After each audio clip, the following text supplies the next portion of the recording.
Hi everyone, I'm Jules Rector and welcome back to This Week in Entertainment. I'm so excited to be hosting this week, so let's get to it. Tragic news earlier this week as legendary guitarist and co-founder of Van Halen, Eddie Van Halen, died at the age of 65 after a long battle with cancer. Considered one of the greatest guitarists of all time, Van Halen was inducted into the Rock and Roll Hall of Fame in 2007. The band's original lead singer, David Lee Roth, paid his respects, saying, "What a long, great trip it's been." Other artists also honored Van Halen on Twitter, such as Gene Simmons from Kiss. And the band Weezer is even dedicating an entire album to him, naming it Van Weezer.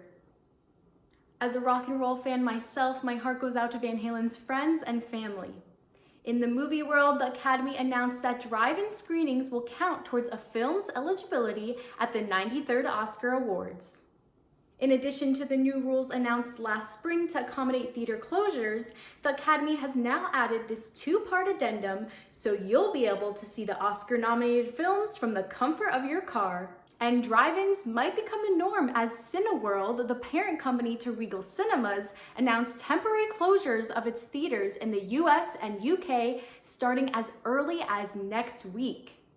Here in the US, Regal Cinemas is the second largest theater chain with 543 locations, and Cineworld is the largest in the UK. With theater shutdowns lasting much longer than anticipated, Cineworld issued a statement on Twitter confirming the news. However, theaters like AMC have vowed to stay open thanks to a recent deal with Universal. AMC's chairman CEO Adam Aron said, "Fortunately for AMC, our groundbreaking agreement with Universal Studios announced earlier this summer puts AMC in a position where we can open our theaters when others may feel the need to close." The agreement gives the theater chain a share in revenue coming from Universal's premium video on-demand service, allowing them to stay open.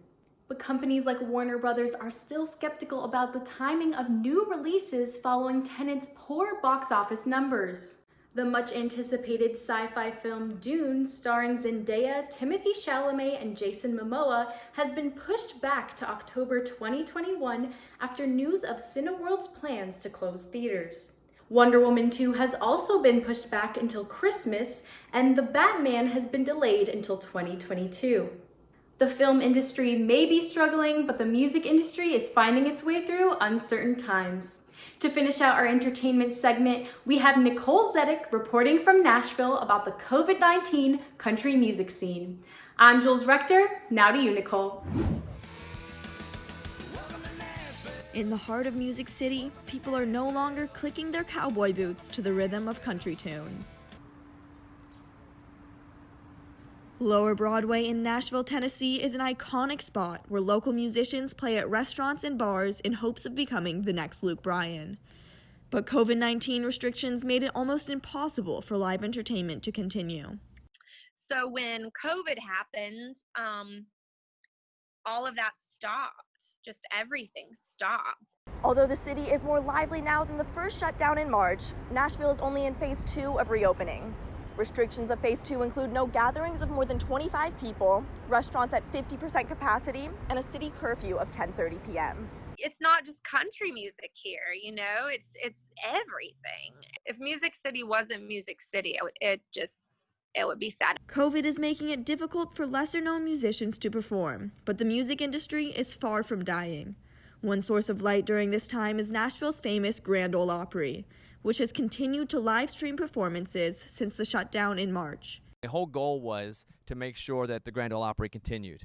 The Opry has shown live music every week since it opened in 1925, and coronavirus wasn't about to destroy this 95-year streak. The Grand Ole Opry is a great example that the show must go on, and musicians here in Music City are certainly ready to get back on the stage. Reporting from Nashville, Tennessee, I'm Nicole Zedek for Chapman News.